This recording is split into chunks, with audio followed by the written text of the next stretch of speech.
So the definition of M is what?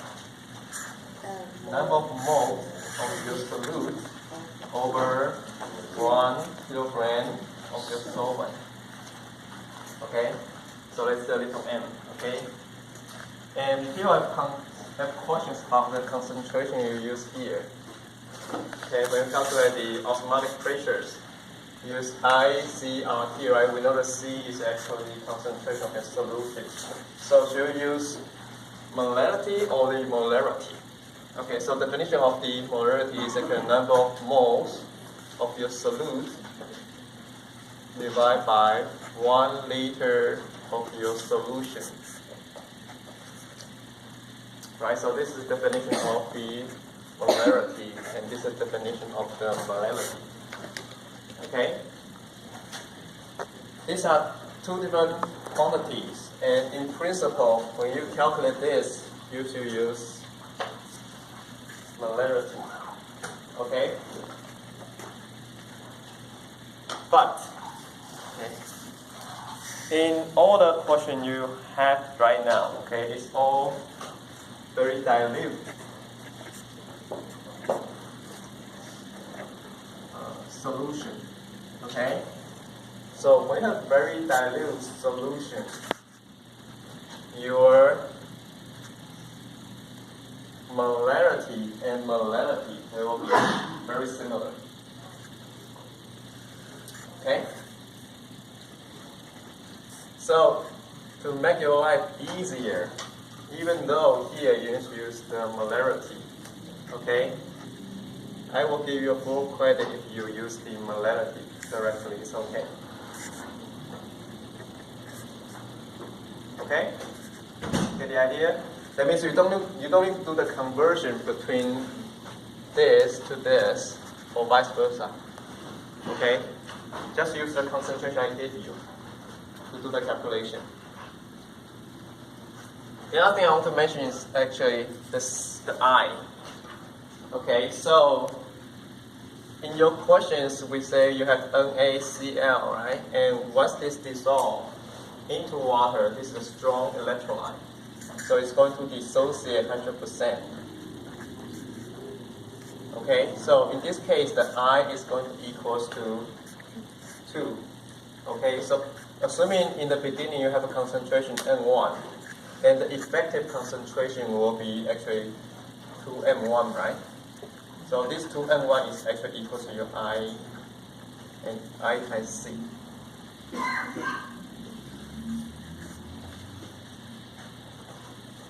Okay, so the I is 2, right? Your C is M1. Okay. If today you have multiple electrolytes mixing in the solution, then what do?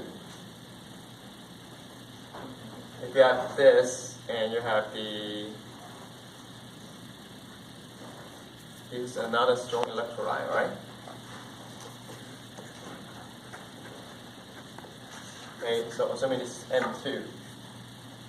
Okay, so for this guy, you know the effective concentration will be 3M2, right? And for this one is 2M1. Okay, so the overall concentration for your solution is actually this plus this. Okay, you add it up. So you can get the correct final concentration for your solution, so you can calculate the osmotic pressure accordingly. Okay?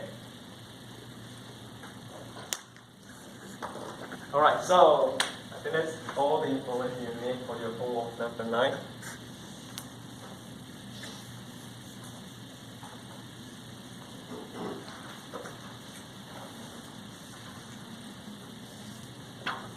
So today we're going to talk about the final chapter, chemical equilibrium.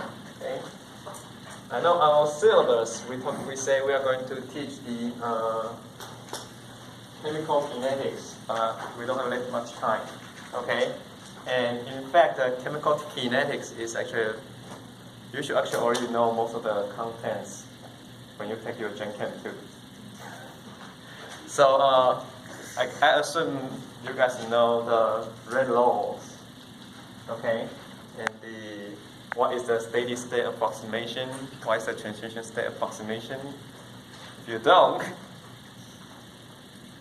depending on what your major is, okay? If you want to do some chemical research in the future, okay, then go and read the chapter 28, 29, okay?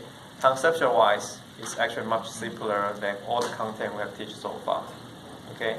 That's the reason most of the teachers should put that part at the end of the semester, because they will make your life much easier.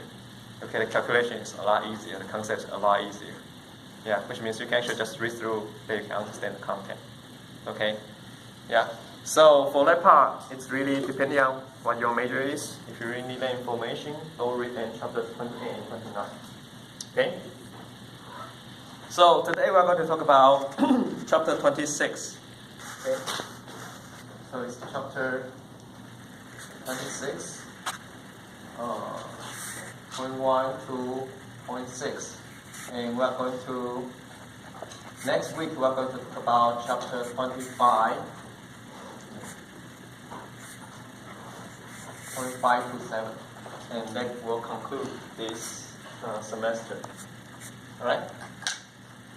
So, chapter 26, 26.1 to 26.6 is all about chemical equilibrium.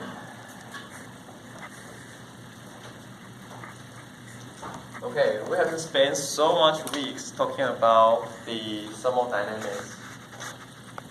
For systems, they're either single component or two component system, okay, under different phase condition or single phase condition, right? We never talk about the chemical reaction at all, okay? So that's what we're going to deal with in this chapter. Okay, if today you have a chemical reaction occur, how would these things actually relate to the Gibbs free energy delta G? Okay, so one of the most important equations you are going to see over and over again in this chapter is this.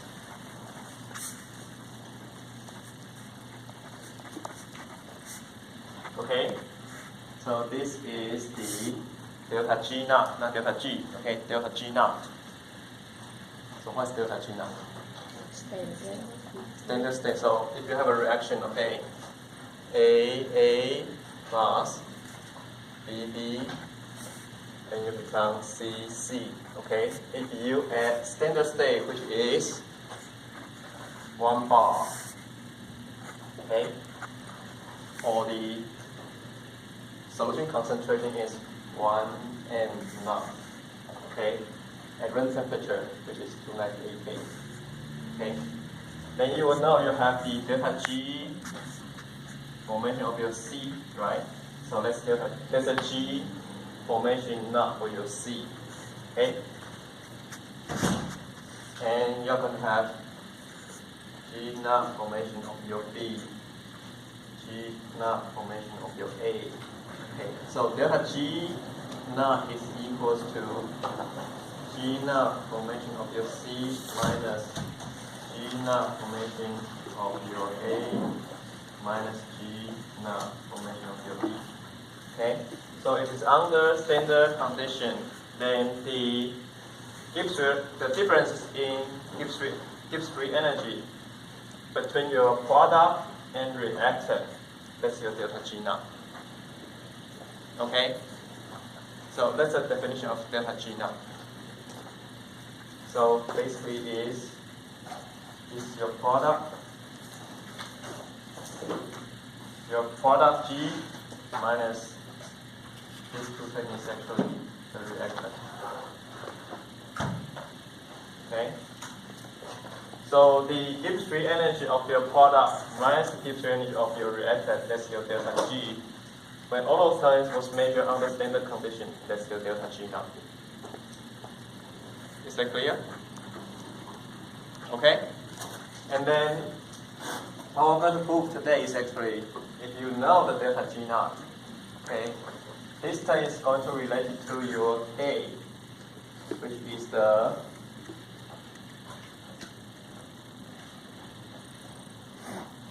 equilibrium constant of a reaction, and they are correlated to this simple equation. Okay.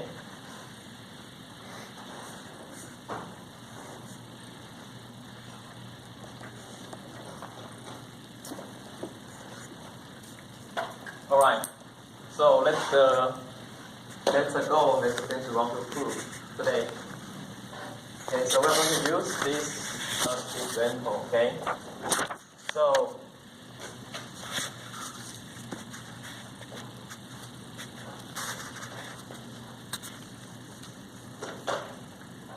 let's use gas. Or let's one more thing. Okay. When we talk about the equilibrium constant. How do you write the equilibrium constant for this chemical reaction? Okay, it's going to be equals to concentration of C raised to the C's power divided by A to the A's power B to the B's power. Right? When did you learn this? When the first time you learned this? High school. So it's more than how many years? 5 years? 10 years? At least 5 years, right? So, back to that time, that's how you learned it, right? And then you also know this A, this B, this C, they cannot be pure solid, they cannot be pure liquid, right? Because if it's pure solid, pure liquid, they should not appear here.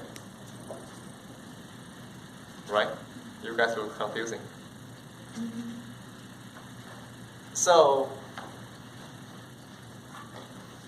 pure solid, pure liquid. When you have these conditions, then those species cannot appear in your chemical equilibrium constant. Right? If you forget, remember this. Okay? Therefore, this has to be either gas or solution. Okay? It cannot be pure liquid or pure solid. Okay, so solution. Okay, so either gas or solution. The same thing here again, gas or solution.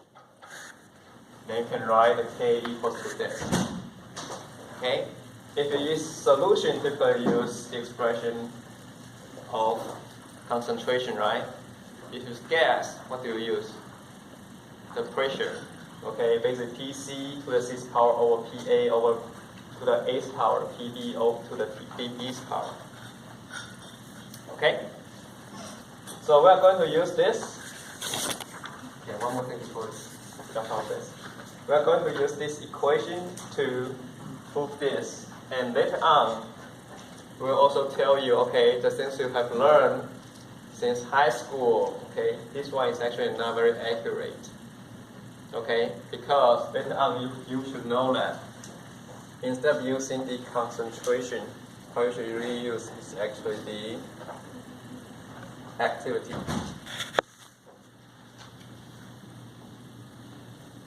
Okay, so this is conceptually accurate. This is conceptually inaccurate. Okay, but practically, typically, everybody uses it. Okay? So, we need to use A here because if you use A, then when you have this pure solid, pure liquid condition, you can also include them in the equilibrium constant. But because the A for pure liquid, pure solid, that equals to 1. So, they disappear automatically. Alright?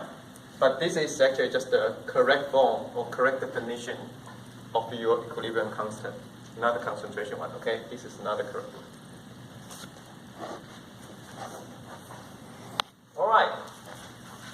So now we are going to talk about the connection between K and the delta G naught. Okay, let's use gas for now as our example. Assuming today you are at 1 bar condition, okay, then you have a pressure PA call it PA naught. Okay, and PB naught, okay, and PC naught. Okay, and now here you know you're going to have a delta G equals to delta G naught. All right.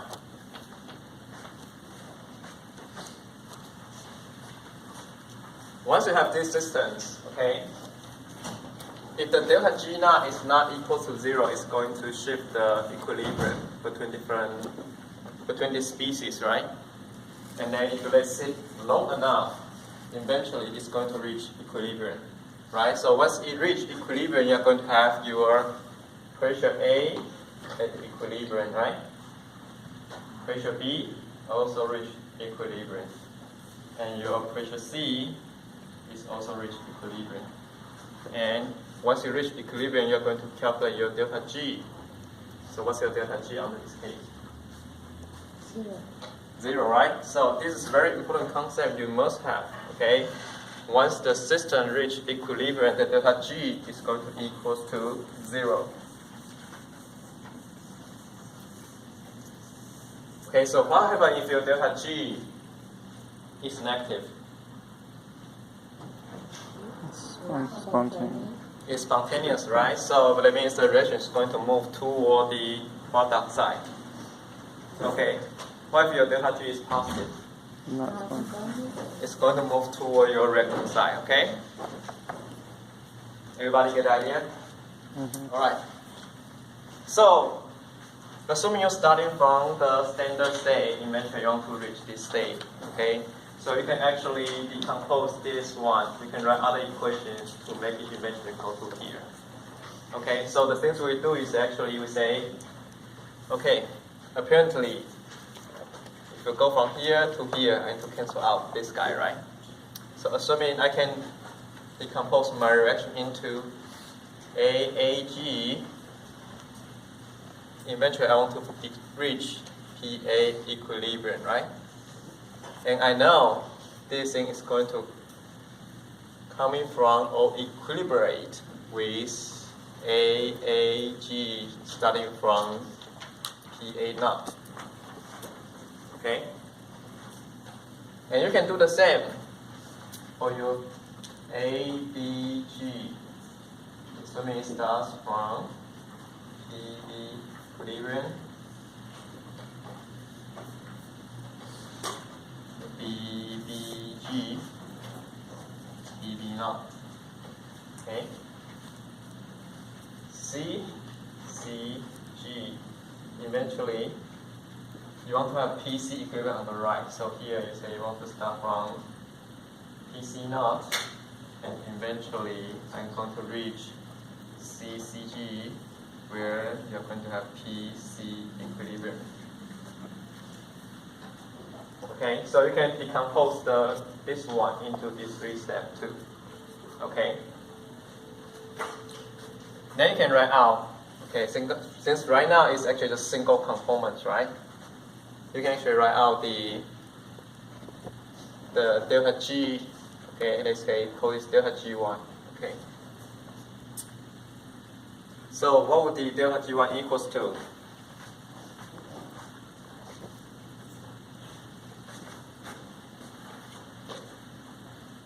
You will equals to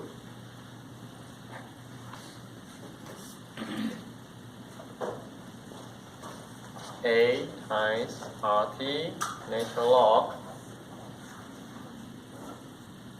Your final state is P A naught. Initial state is actually P A equilibrium.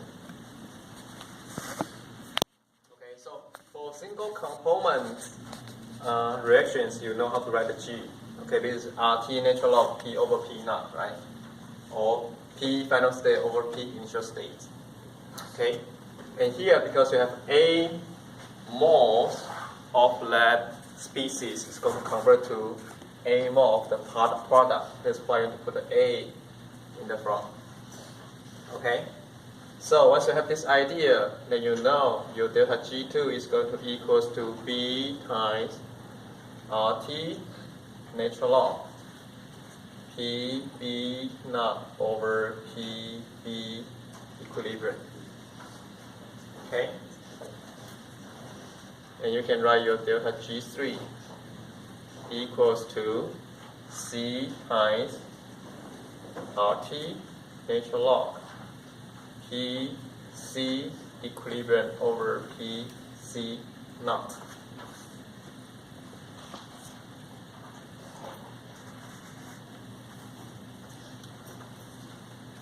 Okay?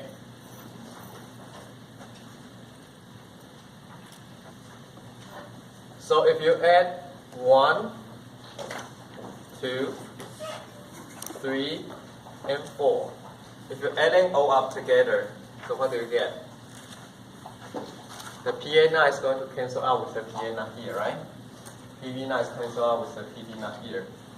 PC naught is going to cancel out with the PC naught here. Then you reach at PAE plus PBE reach PCE. Okay, so if you adding all up, okay, you actually reach this state, the equilibrium state. Alright? So, therefore you know if 1 plus 2 plus 3 plus 4, that's at equilibrium, right? So, the delta G, okay, is going to equals to delta G naught plus delta G1 plus delta G2 plus delta G3. Okay?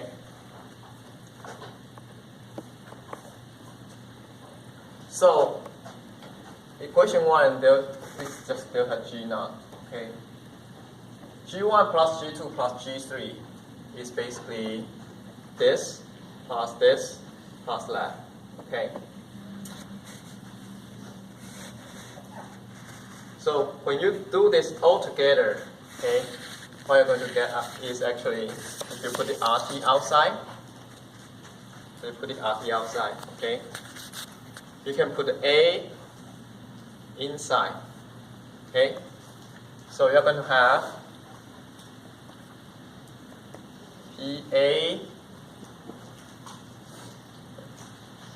it's actually PA larger.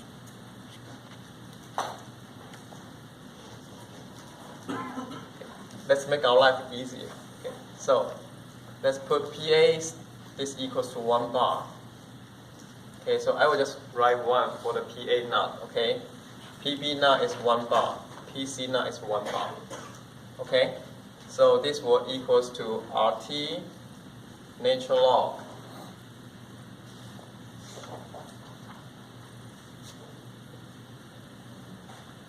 right?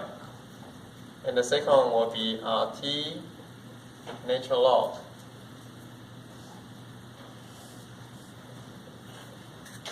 and the third one is equals to RT natural log PCE raised to 6 power. Alright?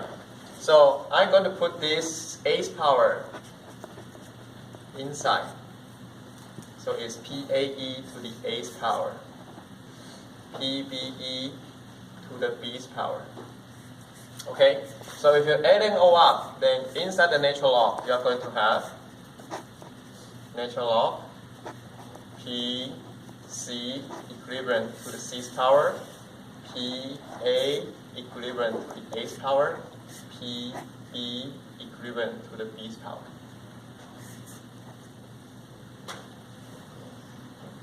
Alright?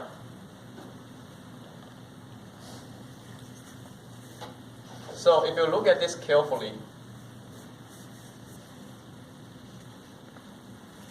this is PC to the 6th power over PA to the 8th power over PB to the B's power. This is actually your definition of equilibrium constant, right? So this is equal to just K. Okay?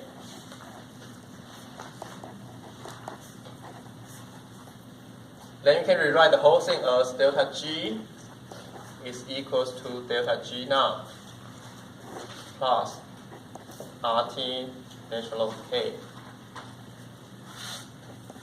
also know we are at equilibrium, right? So the delta G is equals to 0, right? So this is 0.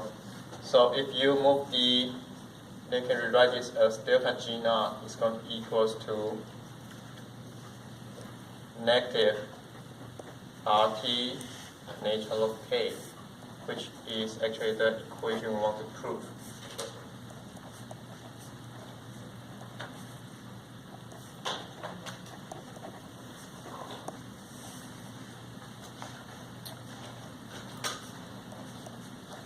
Okay, so what does this tell us? Equilibrium constant K is going to be related to your delta G naught, right? When I was young, I feel very bizarre.